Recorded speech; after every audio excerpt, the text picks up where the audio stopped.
Assalamualaikum warahmatullahi wabarakatuh. Selamat sore. Di sini kami dari kelompok 1 RLA akan menjelaskan hasil survei volume kendaraan, kecepatan, dan waktu tempuh pada simpang di ruas jalan Syarifudin Yos. Sebelum kami menjelaskan tentang hasil survei kami, alangkah baiknya kami memperkenalkan diri terlebih dahulu. Perkenalkan, nama saya Bua Songge, NIM 07241025 dari Teknik Sipil Angkatan 2024. Perkenalkan, nama saya Albert Ahmadinejad dengan NIM 07241013 dari Teknik Sipil Angkatan 24. Perkenalkan, saya Raga Matajus Nabawi dengan NIM 07231077 dari Teknik Sipil Angkatan 2023. Perkenalkan, nama saya Rena Nugraha 07241047 dari Sipil 24. Perkenalkan, nama saya Ali Putra Wicaksono, NIM 07241114 dari Teknik Sipil Angkatan 2024. Perkenalkan, nama saya Muhammad Reza Yudhistira 07241073 dari Sipil 24. Oke, perkenalkan saya Soleh Togori dengan 07231090 Sipil 23.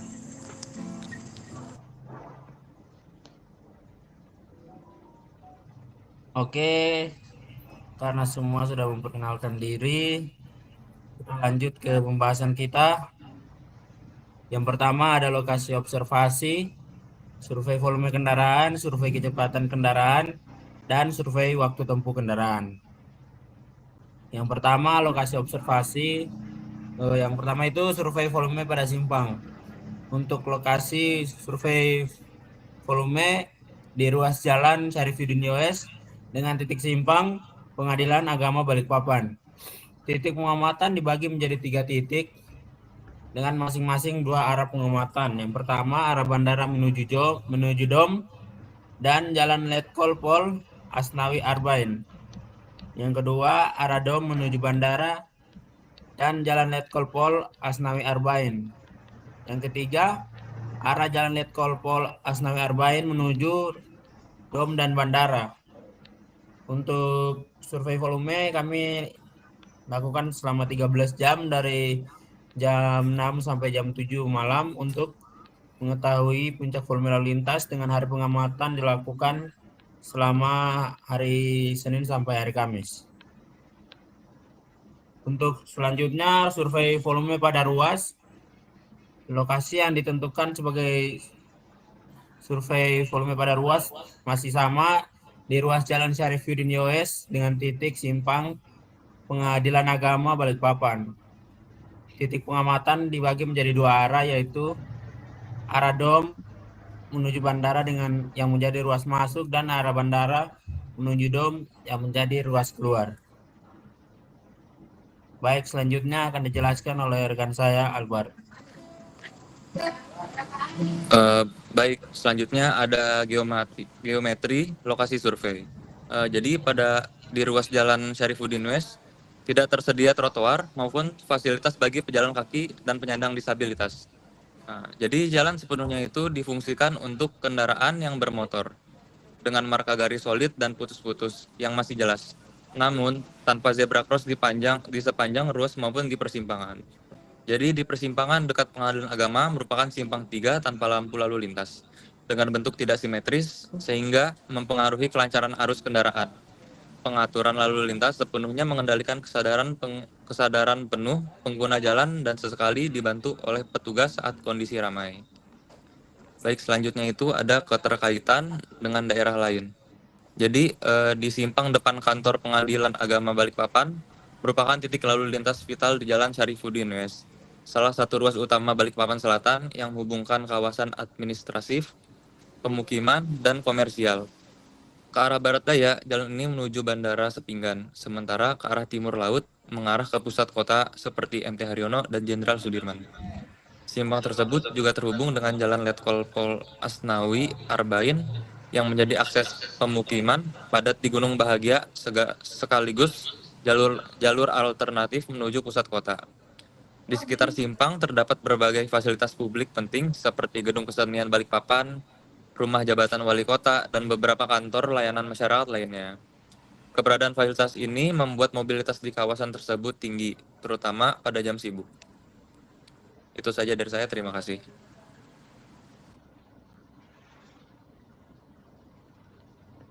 Oke, selanjutnya saya akan jelaskan yaitu survei volume kendaraan. Yaitu volume kendaraan merupakan jumlah total kendaraan yang melintasi suatu titik pengamatan pada jalur lintas dalam kurun waktu tertentu. Besarnya volume ini menggambarkan intensitas arus kendaraan pada suatu ruas jalan ataupun simpang. Dan umumnya volume lalu lintas ini dinyatakan dalam satuan kendaraan per jam atau dalam bentuk satuan mobil penumpang per jam, sesuai dengan ketentuan dalam Peraturan Menteri Nomor 96 Tahun 2015. Dan survei volume ini dilakukan untuk mengetahui tingkat kepadatan arus lalu lintas berdasarkan klasifikasi jenis kendaraannya itu sendiri, dimulai dari arah pergerakan kendaraan serta volume lalu lintas dalam satu waktu tertentu. Pengambilan data dilakukan secara pengamatan langsung dan pencacahan manual di lapangan menurut jurnal Morlock 1995. Oke, mungkin next. Lalu survei volume kendaraan dilakukan dengan menghitung jumlah kendaraan yang melintas berdasarkan jenisnya menggunakan metode manual, yaitu pencatatan langsung di lapangan menggunakan klik counter. Pengamatan dilaksanakan pada hari jam kerja Senin hingga Kamis mulai pukul 6 pagi hingga jam 7 malam di titik-titik yang telah ditentukan untuk memperoleh gambaran kondisi lalu lintas secara menyeluruh dengan pembagian klasifikasi jenis kendaraan menurut MKJI sebagai berikut. Yaitu yang pertama ada LV kendaraan ringan, kedua ada HP kendaraan berat, yang ketiga MC sepeda motor, lalu yang keempat UM atau kendaraan tak bermotor. Next. Lalu data survei volume kendaraan di simpang jalan Bandara Menujom kami mendapatkan untuk MC sebanyak 11.379 kendaraan, dan untuk LV sebanyak 6.371 kendaraan, HP sebanyak 183 kendaraan, dan UM sebanyak 0 kendaraan. Selanjutnya untuk volume kendaraan di simpang jalan menuju BJBJ dalam rentang waktu 13 jam, kami mendapatkan total MC sebanyak 8.454 kendaraan, kendaraan ringan sebanyak 2.800 kendaraan, kendaraan berat atau HP sebanyak 148 kendaraan, dan kendaraan tidak bermotor atau UM sebanyak 0 kendaraan. Next. Oke, di sini akan dilanjutkan oleh teman saya Sahrul.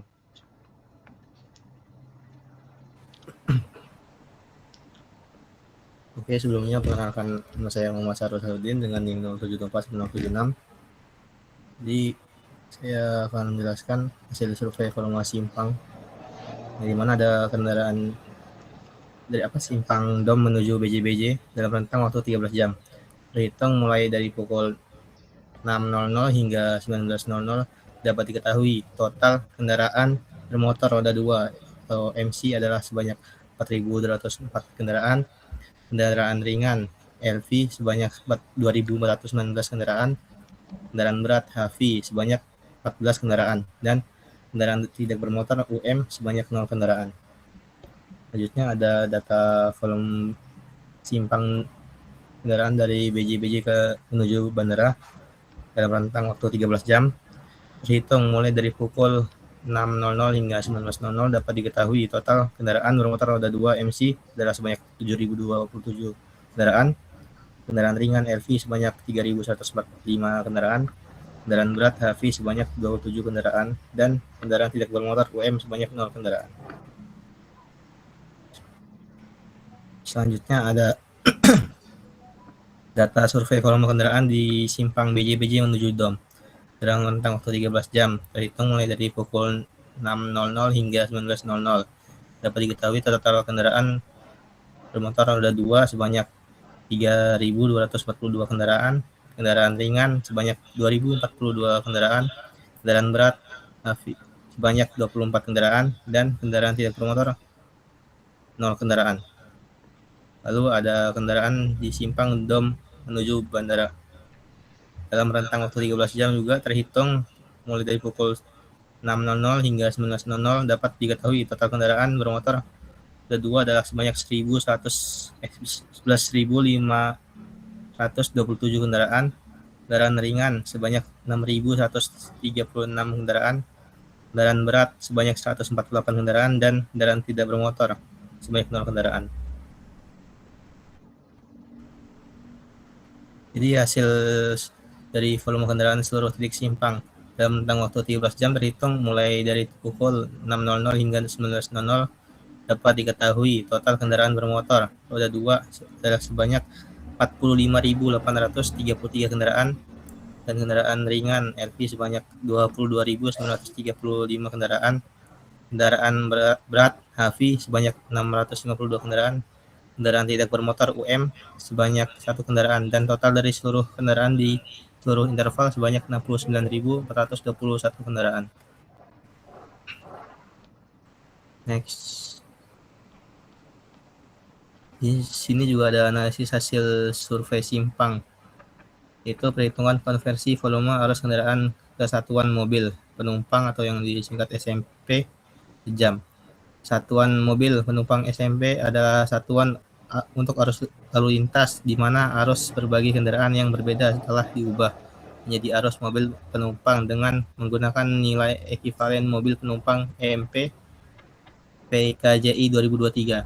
Berikut adalah contoh perhitungan konversi nilai volume arus kendaraan MC menjadi satuan SMP per jam berdasarkan hasil survei simpang pada pukul 6 sampai 7.00. Nah, di mana ada MC itu 1.201 dikali 0,2 sama dengan hasilnya 240,2 SMP per jam. And next. Berikut rekapitulasi dari simpang jalan per jam untuk dari pukul jam 6 sampai jam 7 dalam satu interval 1 jam. Dari pukul jam 6 sampai jam 7 dengan total simpang sebelumnya kami kalikan dengan perhitungan dari tabel AMP mendapatkan hasil 240,2 untuk MC, 335 untuk LV, HP 6,5, lalu untuk total dari ketiga MC, LV, HP ini yaitu 501,7 per jam. Lalu yang kedua di jam 7 sampai jam 8 pagi kita mendapatkan hasil MC sebesar 333,2, LV-nya 370, HP 9,1. Lalu untuk total dari 3 kendaraan tersebut yaitu 712,3 simpang per jam. Lalu yang ketiga di pukul jam 8 sampai jam 9 pagi MC-nya 492, LV-nya 399, HP-nya 14,3. Lalu total dari kendaraan itu semua mendapatkan hasil sebesar 905,3. Lalu untuk jam 9 sampai jam 10 mendapatkan hasil MC sebesar 250,5, LV 397, HP-nya 15,6, dan totalnya yaitu 663,1. Lalu untuk pukul jam 10 sampai jam 11 MC mendapatkan hasil 238,5, LV-nya 517, HP-nya 29,9, dan untuk totalnya yaitu 785,4. Lalu pada pukul jam 11 sampai jam 12 MC-nya 278, LV-nya 560, HP-nya 22,1. Terus total dari kendaraan ini yaitu 860,1. Lalu pada pukul jam 12 sampai jam 1 mendapatkan hasil MC sebesar 377, untuk LV 664 dan HP-nya 0. Dan total dari 3 kendaraan tersebut yaitu 1041. Lalu pada pukul jam 1 sampai jam 2 siang MC-nya sebesar 366, LV-nya 728, HP-nya 24,7. Lalu total dari kendaraan itu 1119,7. Lalu pada pukul jam 2 sampai jam 3 sore kita mendapatkan hasil MC-nya sebesar 299,5, LV yang 427, HP-nya 31,2, dan total kendaraannya yaitu 757,7.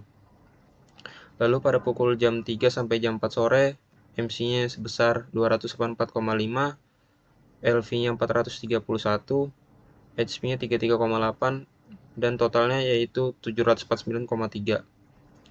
Dan pada pukul jam 4 sampai jam 5 sore yaitu MC-nya 467, LV-nya 489, HP-nya 23,4, dan totalnya yaitu 979,4. Lalu pada jam 5 sampai jam 6 sore mendapatkan hasil MC sebesar 293,6. Lalu untuk LV-nya 521, kemudian HP-nya 20,4, dan totalnya yaitu 835. Lalu pada pukul jam 6 sampai jam 7 sore mendapatkan hasil MC sebesar 469. Lalu untuk LV-nya 533 dan HP-nya 6,5, dan totalnya yaitu 1008,5. Next. Dan berikut merupakan data hasil survei volume ruas. Jadi di ruas ini kami ada dua, yaitu ruas masuk dan ruas keluar. Yang pertama, ruas masuk berdasarkan data dalam tabel total volume kendaraan pada rentang waktu antara pukul jam 6 hingga jam 7 malam tercatat sebanyak 12.613 kendaraan untuk MC, sedangkan untuk LV sebanyak 6.758 dan 281 kendaraan untuk HP dan 36 kendaraan untuk UM. Berdasarkan kemudian yang kedua, ruas keluar, yaitu berdasarkan data dalam tabel total volume kendaraan pada rentang waktu antara pukul jam 6 pagi hingga jam 7 malam tercatat sebanyak 15.775 kendaraan untuk MC, terus untuk LV sebanyak 7.407, HP-nya sebanyak 293, dan untuk UM sebanyak 1 kendaraan. Next.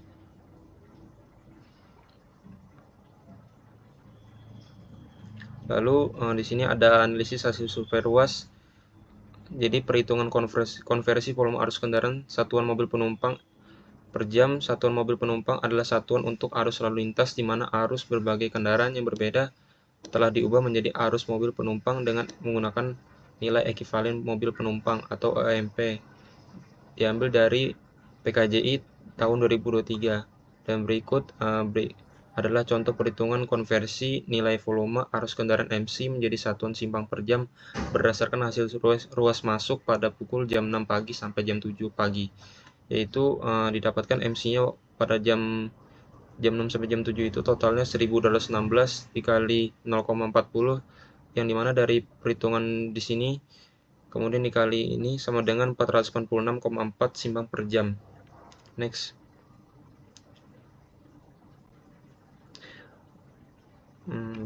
Berikut rekapitulasi hasil survei dalam per jam dengan menggunakan perhitungan EMP dari PKJ 2023. Pada pukul jam 6 sampai jam 7 pagi kita mendapatkan hasil nilai sebesar 486,4, LV-nya 433, HP-nya 11,7, dan totalnya yaitu 931,1. Lalu untuk pukul jam 7 sampai jam 8 pagi MC-nya 750,4, LV-nya 646, HP-nya 14,3, dan totalnya 1410,7. Lalu kendala dan pemecahan. Jadi pada saat melaksanakan survei ini kami mendapatkan kendala, yaitu kendala yang pertama cuaca hujan saat pelaksanaan survei, yang dimana dampaknya itu mengurangi kenyamanan dan visibilitas atau pandangan saat survei. Dan solusinya yaitu kami menggunakan jas hujan dan menyediakan payung. Lalu kendala yang kedua, minim tempat berteduh. Jadi dampaknya itu kurang tempat berlindung saat cuaca buruk. Dan solusinya kami mencari tempat atau titik pengamatan yang tetap memiliki jarak pandang yang baik. Lalu kendala yang ketiga yaitu alat survei yang digunakan bergantian. Dampaknya itu kami menghambat kelancaran survei ketika ingin memakai alatnya namun tidak tersedia. Lalu solusinya itu kami membuat jadwal rotasi dan mobilitasi yang terjadwal serta membagi tugas agar terstruktur. Next. Oke, mungkin bisa lanjut teman-teman saya. Untuk bab ketiga itu di penjelasan kali ini ada survei kecepatan. Adapun untuk yang metode pertama itu time in speed atau TMS, merupakan kecepatan rata-rata dari kendaraan yang melintas pada suatu titik pengamatan dalam kurun waktu tertentu melalui studi kecepatan saat. Jadi untuk pengukuran di TMS ini menggambarkan kondisi yang dialami oleh pengendara atau pengemudi pada lokasi dan waktu observasi, bukan kecepatan di seluruh ruas jalan, di sepanjang ruas jalan itu. Jadi untuk TMS ini sebenarnya digunakan untuk membandingkan dengan metode lain, yaitu specimen speed, untuk mengetahui karakteristik kecepatan berbagai jenis kendaraan. Yang itu beberapa jenis kendaraan seperti 4, yaitu MC, LV, dan HP, serta UM. Serta juga tingkat kepatuhan terhadap batas kecepatan yang berlaku. Dan secara umum nilai TMS itu cenderung lebih tinggi untuk hasil pengukuran dibandingkan dengan metode SMS, karena metode pengukurannya yang berbasis titik dan menggunakan rata-rata aritmatika kecepatan individu, yang juga itu dibuktikan dari hasil penelitian oleh Chandra Hemantiwar 2024. Adapun sebenarnya untuk pelaksanaan survei TMS tidak bisa dilakukan, namun ada deskripsi mengenai bagaimana kita melakukan survei dengan TMS ini, yaitu pelaksanaan yang dilakukan pada saat survei kecepatan time and speed kendaraan pada ruas jalan dan simpang jalan itu berupa data kecepatan klasifikasi, jumlah kendaraan, dan yang sesuai dengan jenisnya melintas di ruas jalan dan simpang jalan yang kita jadikan sampel, observasi lapangan secara langsung menggunakan speed gun, namun karena alat tidak tersedia, jadi untuk praktikum time and speed tidak bisa dilakukan. Untuk selanjutnya bisa next di specimen speed bisa dijelaskan oleh Reza.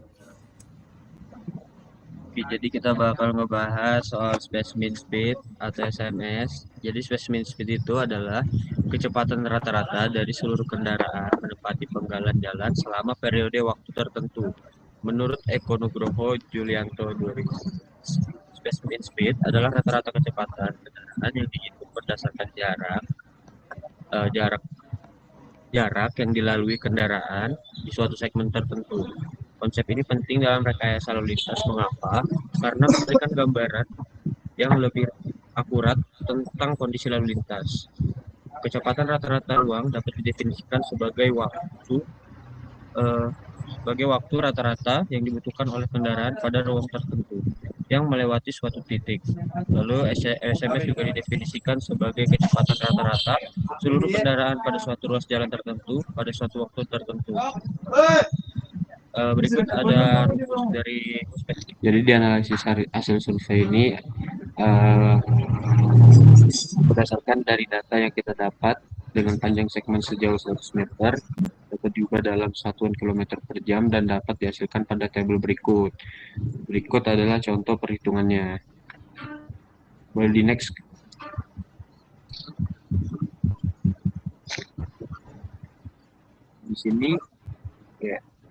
Di sini ada persentase kumulatif. Di sebelah kiri ada persentase kumulatif jenis kendaraan mulai dari MC, LV sampai HP pada ruas keluar di peak hour. Lalu yang di sebelah kanan ada persentase kumulatif jenis kendaraan MC, LV, dan HP ruas keluar.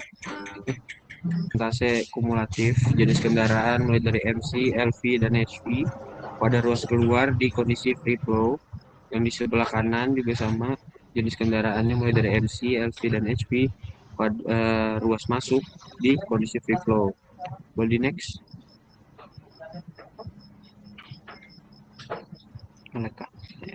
Jadi sini ada analisis hasil survei median berdasarkan histogram. Adapun hasil analisis median yang diperoleh dari data pada ruas masuk dan ruas keluar pada jam puncak atau peak hour. Ini ada MC 34,5, LV 28, HP 24. Lalu di ruas keluar ada MC-nya 45,5, LV-nya 28,5, dan HP-nya 33,5. Adapun hasil analisis median yang diperoleh dari data pada ruas masuk dan ruas keluar pada free flow, yaitu MC-nya pada ruas masuk 23, LV-nya 32, dan HP-nya 25. Lalu di ruas keluar MC-nya 35, LV-nya 24,5, dan HP-nya 20. Mungkin bisa dilanjut, mungkin selanjutnya bisa dilanjut oleh teman saya. Terima kasih.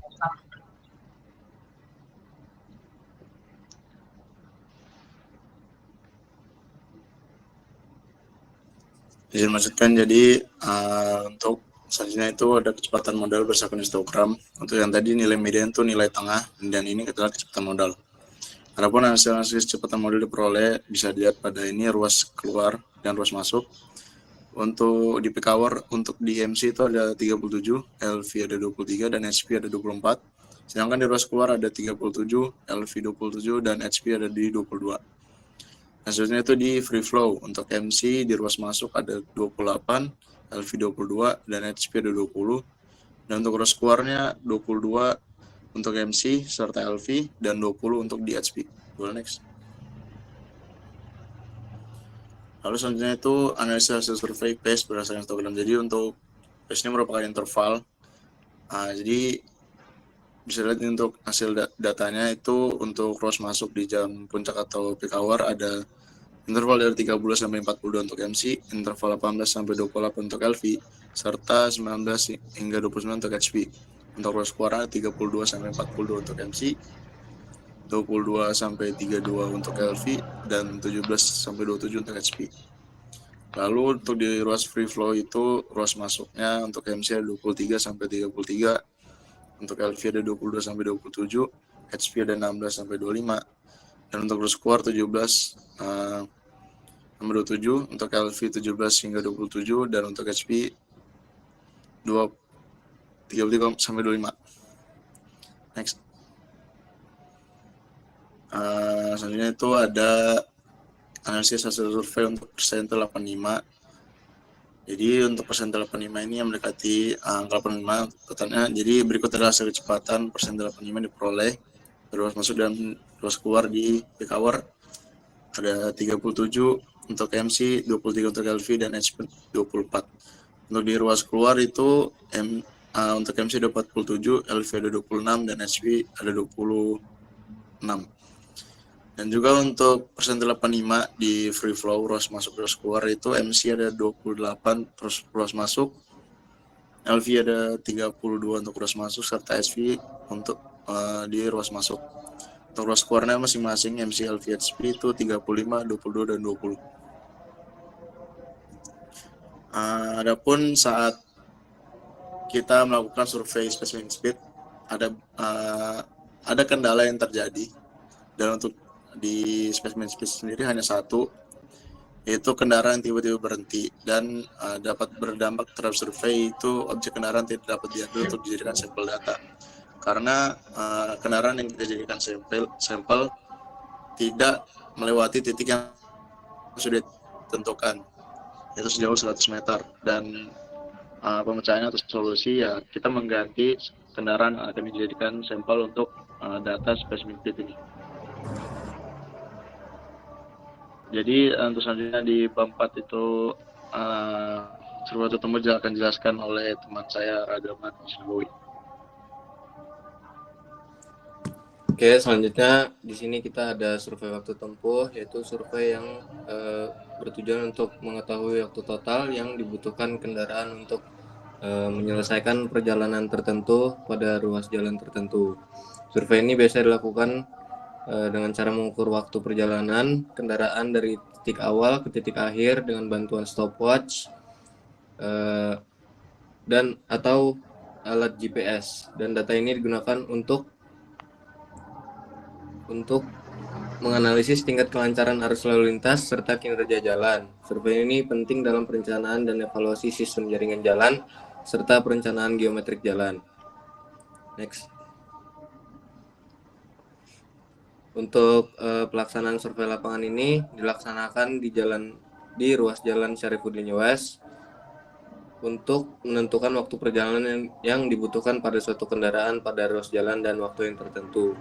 Pada pelaksanaan survei ini, data yang diambil yaitu waktu tempuh perjalanan suatu kendaraan dengan jarak yang sudah ditentukan, mencatat waktu henti yang disebabkan oleh beberapa halangan pada saat perjalanan. Next.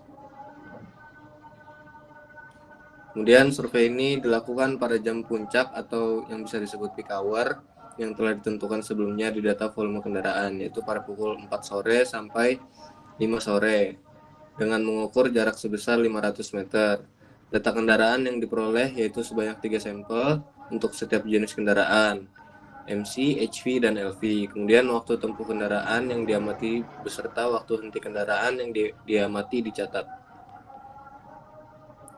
Berikut adalah hasil survei yang diperoleh saat melaksanakan survei waktu tempuh di Jalan Syarifuddin US. Yang di sebelah kiri ada ruas masuk dan di sebelah kanan ada ruas keluar. Next. Adapun juga analisis hasil data yang diperoleh saat melaksanakan hasil survei waktu tempuh di Jalan Syarifuddin US. Yang di sebelah kiri ada ruas masuk, sebelah kanan ada ruas keluar. Berdasarkan data hasil survei lapangan mengenai waktu tempuh pada ruas Jalan Syarifuddin US, berikut ada contoh perhitungan segmen waktu tempuh ideal dan juga kecepatan net. Yang di sebelah kiri ada kecepatan segmen, jarak segmen dibagi travel time dikali 3.600 dibagi 1.000. Yang di bawahnya ada kecepatan net, rumusnya hampir sama, itu jarak segmen dibagi waktu tempuh dikali 3.600 per 1.000. Yang sebelah kanan hampir sama juga, rumusnya ada jarak segmen dibagi batas kecepatan dikali 3.600 per 1.000. Untuk kendala yang kami alami pada survei travel time ini, kami tidak menemukan kendala teknis yang dapat menghambat pelaksanaan yang berpengaruh terhadap hasil survei dan survei travel time berjalan lancar. Sekian untuk presentasi dari kelompok 1 RRL kelas A. Jika ada salah kata, mohon maaf. Wassalamualaikum warahmatullahi wabarakatuh. Waalaikumsalam warahmatullahi wabarakatuh. Waalaikumsalam.